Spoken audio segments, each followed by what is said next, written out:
வாருங்கள், நேற்று நாங்கள் வசந்தன் கோவில் வாங்கிய எல்ஜி மிஷினை, ஃப்ரண்ட் லோடிங் வாஷிங் மிஷினை இப்பொழுது இன்சுலேஷன் செய்வதற்காக வசந்தன் கோவில் வாங்கிய இந்த ஃப்ரண்ட் லோடிங் வாஷிங் மிஷினை எல்ஜி கம்பெனியிலிருந்து இன்சுலேஷன் செய்வதற்காக வந்திருக்கிறார். இப்பொழுது இன்சுலேஷன் ஆரம்பமாகிறது.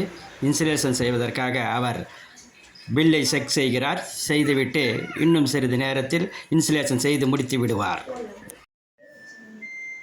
லாஸ்ட் டைம் உங்களுக்கு வாஷிங் முடியும் போது இந்த மாதிரி எண்டுன்னு சொல்லிட்டு மிஷினில் நார்மலாக தான் இருக்குது, யூஸ் பண்ணுற சொல்லிடுறேன் பார்த்துக்கிறீங்களா. நார்மலாக நீங்கள் வாஷிங் லிக்விடில் பவுடர்லாம் யூஸ் பண்ண போகிறீங்கன்னா இந்த 2 டைல் எதில் வேணால் யூஸ் பண்ணிக்கலாம். இந்த ப்ளூ கலர் டைம் வந்து கம்ஃபர்ட்டுக்காக கொடுத்துருக்காங்க. கம்ஃபர்ட் வந்து ஸ்டார்டிங்கில் ஆட் பண்ணிக்கிங்க, அது அலச டைமில் மிஷின் எடுத்துக்கும். கம்ஃபர்ட் போடும்போது என்ன பண்ணுறீங்கன்னா லைட்டாக தண்ணி மிக்ஸ் பண்ணி போட்டுக்குங்க, டேரெக்டாக லிக்விடாக போடாது. அண்ட் அதே ஃபஸ்ட்டு நீங்கள் ப்ரோக்ராம் தான் செலக்ட் பண்ணணும். நீங்கள் ஆன் ஆஃப் பார்த்தீங்கன்னா இங்கே டச்சில் கொடுத்துட்டாங்க. ஆன் பண்ணிவிட்டு நெக்ஸ்ட் இங்கே இருக்க ப்ரோக்ராம் நீங்கள் சூஸ் பண்ணிக்கலாம். இது நான் நீங்கள் 360 டிகிரி எப்படி வேணால் ரொட்டேட் பண்ணிக்கலாம். ஓகேங்களா. பழைய மிஷினில் என்ன பண்ணியிருப்பாங்கன்னா நீங்கள் எந்த ப்ரோக்ராம் வச்சாலுமே டிஃபால்ட்டாக ஒரு டைம் கொடுத்துருப்பாங்க. நீங்கள் எவ்வளோ துணி போட்டாலுமே அந்த டைமில் வாஷ் பண்ணி கொடுத்துரும். இப்போ வர மிஷினில் என்ன பண்ணியிருக்காங்கன்னா எல்லாமே ஏஐ டெக்னாலஜி யூஸ் பண்ணுறாங்க. அதாவது ஒரு சில ப்ரோக்ராம் தான் டைம் கொடுத்துருப்பாங்க. எதுக்கு டைம் கொடுக்கலையோ மிஷின் தான் உங்களுக்கு ஆட்டோமேட்டிக்காக டைம் எடுத்துக்கும். நீங்கள் துணியை போட்டுட்டு ப்ரோக்ராம் வச்சுட்டு ஸ்டார்ட் கொடுத்த உடனே அது சென்ஸ் பண்ண ஆரம்பிச்சிடும். ஒரு 2 நிமிஷத்துலேயே பார்த்தீங்கன்னா அந்த டிஸ்பிளே டைம் காமிச்சிடும். அதுக்கப்புறம் ஆட்டோமேட்டிக்காக தண்ணி வந்து ஆமாம் வெயிட்டை பொறுத்து அதுவாக எடுத்துக்கும். ஓகேங்களா. ஃபஸ்ட்டு பார்த்தீங்கன்னா இங்கே காட்டன் கொடுத்துருப்பாங்க. வெறும் காட்டன் துணி மட்டும் தனியாக நீங்கள் வாஷ் பண்ண போகிறீங்கன்னா காட்டனில் செலக்ட் பண்ணிவிட்டு ஸ்டார்ட்டுமே இங்கே டச்சில் இருக்குது பார்த்தீங்களா. ஸ்டார்ட் கொடுத்துட்டீங்கனாலே போதும். அதே துணிக்கு அதே மாதிரி சென்ஸ் பண்ணி டைமிங் எல்லாமே மிஷின் எடுத்துக்கும். நெக்ஸ்ட்டு வேறு ப்ரோக்ராம் பார்த்தீங்கன்னா காட்டன் ப்ளஸ். இந்த பெட்ஷீட்லாம் வாஷ் பண்ணுறீங்க, இந்த விண்டோ ஸ்க்ரீன் கிளாத், இந்த லாட்டான கிளாத்லாம் வாஷ் பண்ணுறீங்கன்னா காட்டன் ப்ளஸில் நீங்கள் வாஷ் பண்ணிக்கலாம். நெக்ஸ்ட்டு வந்து மிக்சர் ஃபேப்ரிக். இது நீங்கள் ரெகுலராக வாஷ் பண்ணுறது, டெய்லி எல்லாத்தையும் கலந்து வாஷ் பண்ணுறீங்கன்னா மிக்சர் ஃபேப்ரிக்கில் யூஸ் பண்ணிக்கிங்க. Next quick 30. இது ஒரு 1/2 hour ஃபங்க்ஷன் தான். இல்லை இதோட குவான்டிட்டி வந்து கம்மியாக யூஸ் பண்ணிக்கணும். ஒரு 3 கிலோ துணி தான் இருக்குது, இல்லை ஒரு 4-5 துணி தான் இருக்குன்னா குவிக் 30ல் போட்டு வாஷ் பண்ணிக்கலாம்.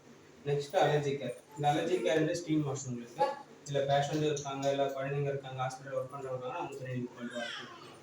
நெக்ஸ்ட்டு வந்து ரின்ஸ் ப்ளஸ் ஸ்பின். இது வெறும் அலசி பிரிஞ்சு மட்டும் கொடுக்குறது. கையில் நீங்கள் வாஷ் பண்ணிட்டீங்கன்னா இது நீங்கள் யூஸ் பண்ணிக்கலாம்.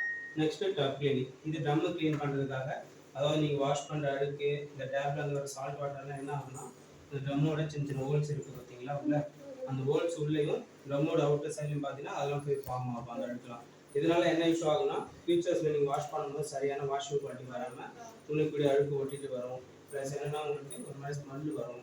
இந்த ட்ரம்லாம் பார்த்தீங்கன்னா ஸ்கேலிங் மாரி ஒயிட் கலர் ஃபார்ம் ஆகும். அதை இஷ்யூஸ் அவாய்ட் பண்ணுறதுக்காக தான் டப் கிளீன் கொடுத்துருக்காங்க. 30 வாஷ் ஒன்ஸ், மந்த்லி ஒன்ஸ் வந்து அந்த ட்ரம் கிளீனிங் பவுடர் தனியாக ஒன்று இருக்குது. அந்த பவுடர் வாங்கி ரெகுலராக யூஸ் பண்ணுங்கள். ஏன்னா ஃப்ரண்ட்டோட பொறுத்த வரைக்கும் மெயின்டெனன்ஸ் பார்த்தீங்கன்னா நம்ம ட்ரம் க்ளீன் பண்ணுறது தான். அது நீங்கள் ரெகுலராக யூஸ் பண்ணிங்கன்னா மிஷின்ஸ் வந்து லைஃப் நல்லா வரும். ட்ரம்மு மோஸ்ட்லி ஃபால்ட் ஆகாமல் இருக்கும். ஏன்னா மேஜராக பார்த்தீங்கன்னா ட்ரம்மு தான் உங்களுக்கு மெயின் அதிகமான அமௌண்ட் வரும். அது நீங்கள் யூஸ் பண்ணும்போது என்ன வேணால் உங்களுக்கு லைஃப் நல்லாவே வரும். அது ஆமாம், அடுத்து ஒரு 2 hours கிட்ட எடுக்கும் டைமு. அது ஃபுல் டம் தண்ணி எடுத்து நல்லா சூப் பண்ணி ஸ்கேலிங் எல்லாமே கிளியர் பண்ணி வச்சுக்கலாம். நெக்ஸ்ட்டு வந்து டெலிகேட்ன்றது பார்த்தீங்கன்னா சாஃப்டான கிளாத், இந்த சிந்தட்டிக் சாண்ட்ஸ்லாம் வாஷ் பண்ணுறீங்கன்னா டெலிகேட்டில் போட்டு வாஷ் பண்ணிக்கலாம். நெக்ஸ்ட்டு ஹேண்ட் அண்ட் உள்ள ஸ்வெட்டர் அந்த மாதிரிலாம் வாஷ் பண்ணுறீங்கன்னா ஹேண்ட் அண்ட் உள்ள போட்டு வாஷ் பண்ணிக்கலாம். ஆக்டிவ் வேறு டிஷர்ட்டு இந்த ஸ்போர்ட்ஸ் யூஸ் பண்ணுறது வந்து ஆக்டிவ் வேறு யூஸ் பண்ணிக்கலாம். ஃபஸ்ட் ஆன் பண்ணிவிடுங்க, ப்ரோக்ராம் செட் பண்ணுறேன், நான் ஸ்டார்ட் பண்ணிட்டாலே போதும். ஓகேங்களா. இதில் ஏதாவது டவுட்ஸ் இருக்குங்களா? இல்லை செப்பரேட்டாக வெறும் ட்ரை மட்டும் வேணாலும் ஸ்பின் கொடுத்துருக்காங்க. இப்போ துணி ஈரமாக இருக்குது, வெறும் ட்ரை மட்டும் வேணுன்னா ஜஸ்ட் ஆன் பண்ணிவிடுங்க. இதில் எதுவுமே கன்சிடர் பண்ணாதீங்க. இங்கே ஸ்பின்னு இருக்குது பாருங்கள், டச் தான். இந்த ஸ்பின்னை டச் பண்ணி ஸ்டார்ட் கொடுத்துட்டீங்க. துணி உள்ளே ஈரமாக போட்டிருந்தீங்கன்னா அதை தனியாக ட்ரை மட்டும் பண்ணிக்கலாம். அதுவும் பண்ணி கொடுக்குறோம். இது வந்து ஆப்ஷனல் தான். வெளியில் வாஷ் பண்ணிருக்கீங்க இல்லை அதை வந்து ட்ரை யூஸ் பண்ணுறதுக்கு. ஆமாம், இது ரின்ஸ் அண்ட் ஸ்பின் தனியாக கொடுத்துருக்காங்க, வெறும் ஸ்பின் மட்டும். ஓகேங்களா. வேறு டவுட் இருக்குங்களா? இது ஆட்டோமேட்டிக் தான். ஒவ்வொரு ப்ரோக்ராம் பார்த்தீங்கன்னா டிஃபால்ட்டாக செட் பண்ணியிருக்காங்க. மோஸ்ட்லி நம்ம சேஞ்ச் பண்ண வேண்டாம். சப்போஸ் நம்ம சேஞ்ச் பண்ணினா கூட பண்ணிக்கலாம். நீங்கள் ப்ரோக்ராம் சூஸ் பண்ணிவிட்டு இங்கே டெம்பரேச்சர் இருக்குது பார்த்தீங்களா, இதுதான் டெம்பரேச்சர்.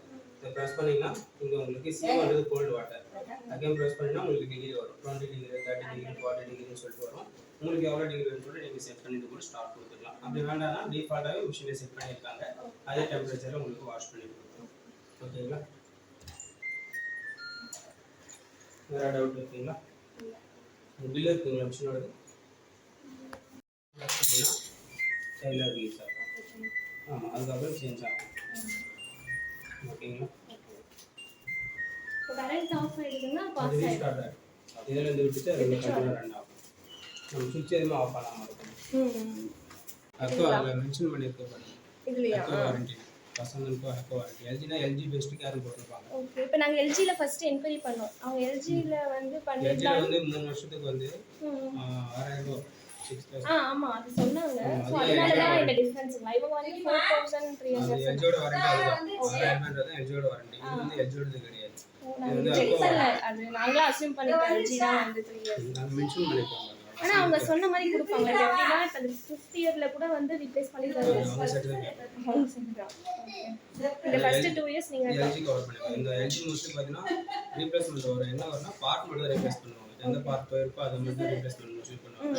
மிஷின் வந்து ஏதாச்சும் பார்ட்ஸ் கிடைக்காத பட்சம் வந்து எல்ஜி பண்ணுவாங்க. சர்வீஸ் எல்லாம் பெரிய பண்ணுவாங்களா? சர்வீஸ் ஃபர்ஸ்ட் 2 இயர்ஸ் வரும். அடுத்து 3 வருஷம் போட்டுருக்கீங்கல்ல, அது வந்து வசந்த வரும். அவங்க மிஷினே ரீப்ளேஸ் பண்ணிடுவோம் அந்த 5th இயர். தெரியல, அவங்க சைடு தான் கேட்டாங்க. சரி சரி. அவங்களுக்கு ப்ராப்ளம் வந்தால் அவங்க ஆள் அனுப்பி இது பண்ணுவாங்க. தேங்க்ஸ்.